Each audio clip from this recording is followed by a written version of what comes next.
another episode of Utah Crossbow Hunter, where today we are going to be looking at the Utah Division of Wildlife Resources rules, Administrative Rule R657-5,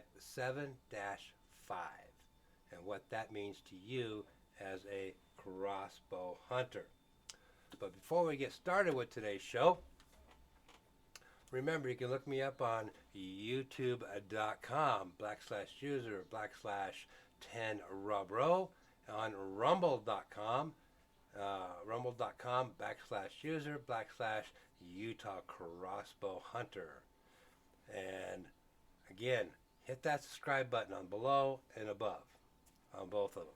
And thumbs up and hit the plus sign on Rumble. And again, thank you for watching my episodes. And without any further ado, let's get started into today's show.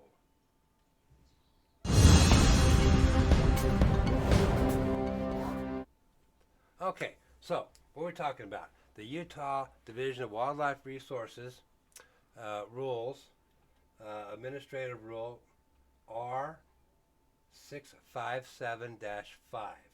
And if you scroll down, down we go, under R657-5-8.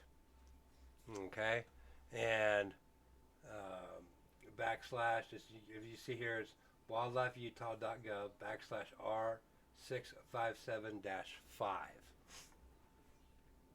So we're not going to talk about the rifles and the shotguns, and if you want to look at that, fine, that's okay, and air guns.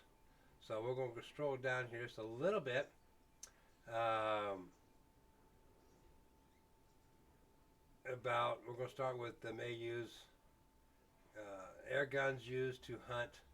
Big game must be pneumatically powered, be pressurized slowly through the separate charging device, and may fire a bolt or an arrow. I guess that's for like an air gun type crossbows. Okay, the arrows are no less than 16 inches, so 16 inches up to 22 inches or whatever you're shooting is perfectly fine. Got to remember that the broadhead that's on those, whether it's a fixed broadhead or a mechanical broadhead, it has to be 7/8 of an inch or wider. Okay, and I think that's true in most states when I've looked at them. Now, here's the part that I had to make some phone calls on, and I'll get to that here in just a moment. They're talking about here traveling no less than 400 feet per second at the muzzle, and then a crossbow used to hunt big game must have a minimum draw weight of 125 pounds, and a positive mechanical safety mechanism. Okay, this is where I had to make a phone call. 125 pound draw weight at 400 feet per second or more. I don't know about you, but I haven't seen a crossbow at 125 feet per second shoot 400 feet per second. Correct me if I'm wrong. Let me know down in the comments, please. But I haven't seen one yet. I've seen about 240, 250, 255, 240, around that range at 125 pounds. So now, before I go any further with this, let me tell you something. I am not an attorney, a lawyer, or anything like that. I'm just giving you what I find by making my phone calls and what I find on their website. Now, again, it's up to you to know the laws in your state, as well as any other state that you're hunting in. Okay, so I implore you to call their Division of Wildlife and Resources and get their information and look it up. But I also have a page here in just a little bit that I'll give you that asks if crossbows are legal in your state. But so basically, what they're saying is, from my understanding for Utah, 400 feet per second. If your crossbow is rated at 400 feet per second or higher, you're probably in the gray zone of being okay. Um, from what I understand, my understanding is they really don't have a chronograph that they take around and shoot everybody's crossbow to see if it's going 400 feet per second or more. They just don't have the time for that. But it's a Joe Schmo who is in the blind, 100 yards down, and he sees you shoot a deer or an elk or whatever you're shooting, and he looks over there and he gets mad because he didn't get his, and he goes and complains to a resource officer. Then they're probably going to test your crossbow. But that's just the way it goes. You got those type of people who are going to complain about everything. So there's nothing you can do about that. So my safe bet would be to make sure your crossbow is shooting at 400 feet plus. Okay? That's why it's important to have a chronograph. But when I was talking to him, I'm like, okay, feet per second, okay, I can understand that, but it's not really the feet per second that kills the animal, because you want to pass through. It's the kinetic energy. And he agreed with me. However, it's not up to him, obviously, or the resource officer you might be having in your chat with. So we're going by the regulations that they're seeing here on here. So my suggestion would be, again, make sure your crossbow is at 400 feet or more. Now, I am going to have some more discussion with him and see where I can go to, or meetings I can go to maybe bring this stuff up and bring it to their attention, because obviously a 125-pound draw is not going to do 400 feet per second. I looked at a lot of crossbows before I did this video to see if I could find at least one that did 400 feet per second, and I couldn't find any. But again, if you can find one, please let me know. But the 16 inches and longer, not a problem. But the only problem I found was that the 400 feet per second versus the 125. In my opinion, it's just my opinion. 300 feet or more on a larger animal will probably give you a lot of kinetic energy.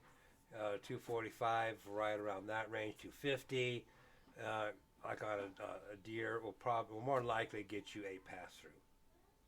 Okay, as long as you got it. Because he was talking about the weights of arrows and all that kind of stuff that could affect your speed. Yes, weights of arrows are obviously going to affect your speed, but remember, kinetic energy is what pokes through the animal. So the heavier your arrow, the more front of center that you have on your arrow, the more kinetic energy you're going to have to poke through. For example, let's say that which I'm working on some heavier arrows, but they're going to be slower. They're going to be about 350, but they're going to poke through at probably about maybe 140, 145 pounds of kinetic energy. Will that go through a moose? Probably it will. Okay, but or an elk or something. That'll probably go through. So again, know your regulations, know what you have, and everything like that before you go out into the field. Okay. Now, so we're not going to go too much more into that. I still got some more research that I'm doing, so I'll probably update this later on. But just you got to start the research somewhere.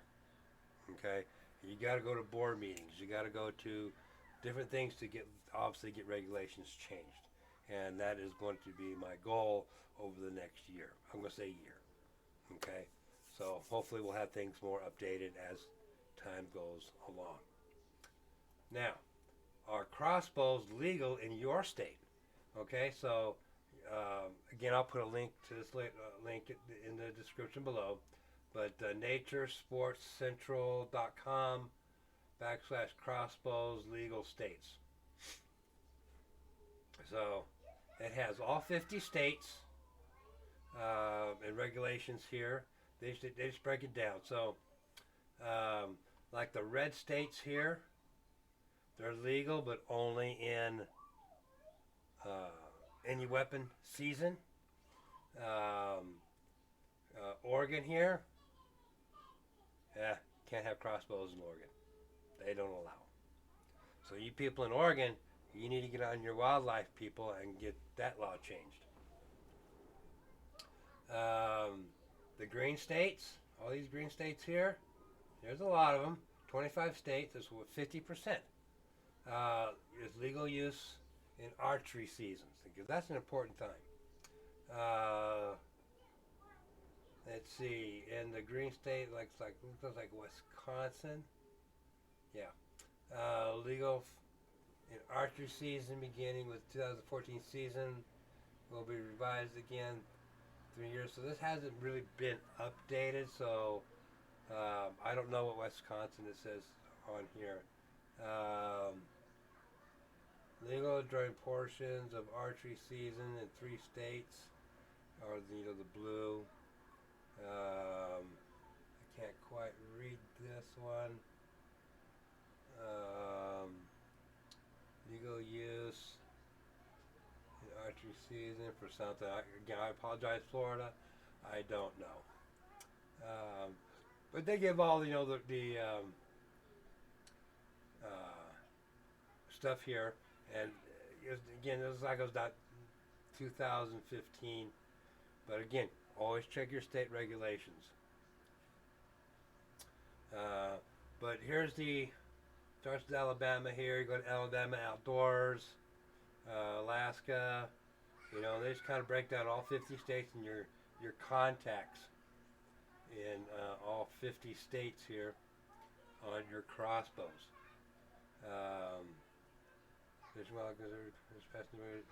Extending zonal crossbow seasons by 1 month. Okay, so again, you're going to have to, like in Florida, go to their website. Georgia. So you got all these here. They got the website contact numbers, like I said, and here on our crossbows legal in your state. Okay, so it's just a pretty good website. I've rumbled through some of them a little bit. So, because I wouldn't mind going down to Texas and doing some hogs.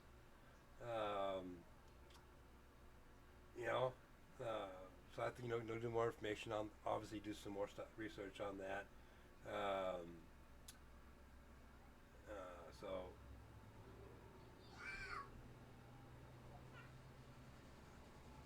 again, this is just information for you guys to have.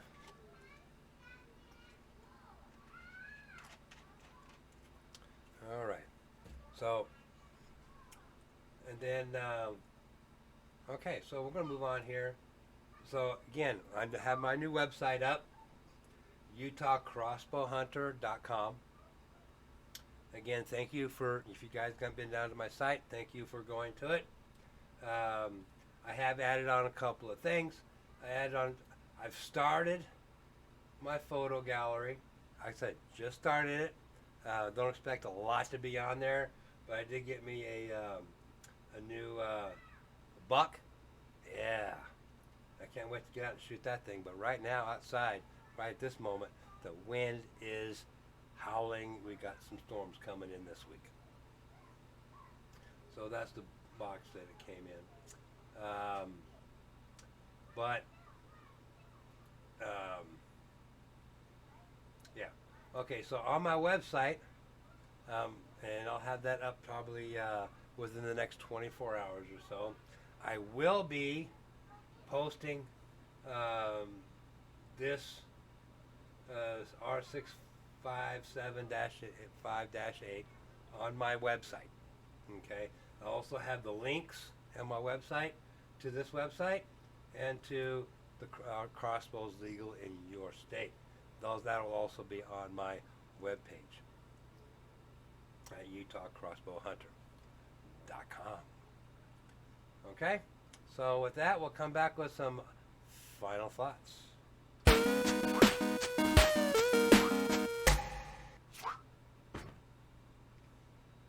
Okay, so for my final thoughts, again, make sure you know your regulations in your state.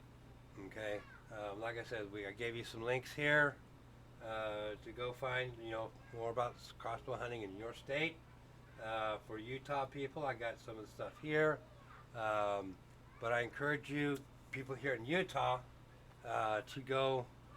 Again, I got to find out where they're at. I'm assuming most of them are going to be in Salt Lake, and I'm about 3 hours south of Salt Lake. So I don't know. I got to figure that out. But I'm not sure what type of board meeting I have to go to yet, or who I got to make contacts with. But I'm going to work on that and see what I can do to make some regulation changes. Because one I'd like to see is crossbows being legal in year-round, muzzle loaders. Season, most states, if it's muzzle loading, you can't do it. Okay, for whatever reason, I don't know. But hopefully, because I guess I want to try and get the 400 feet per second drop down quite a bit, maybe to 300. What do you think? You tell me. For turkey season, 60 pounds or above. So we're all legal with the 60 pounds or above draw weight. I don't know. So your 125 pound draw weight, and you're doing 245, you're probably legal for turkey. Which, I don't know, doesn't make any sense to have. Obviously you don't want to blow a turkey up with a 400 pound draw weight, but if you're shooting out further, you probably want something that's going to do 400 feet per second or so. Just say if you're going out 30 or 40 yards, because if you can't get that bird in, you may have to take that shot. So, yeah. So with that, let's go into, let's see, what do I got here? Find my mouse. Where's my mouse? There's my mouse. Okay. I want to say thank you to all of our men and women in blue. You guys are doing an outstanding job. I know you guys see things out there on a daily basis that most people will never, ever, ever see in their life. And thank you to our men and women in uniform, our veterans. Same thing to you guys. You guys see a lot of things out there on the battlefield that nobody wants to see. And again, thank you for your patriotism and your dedication to our country. And remember, medics save lives, but EMTs save medics. And with that said, remember, family first. Take care of your family. And get out there and hunt. And see you on the next episode of Utah Crossbow Hunter.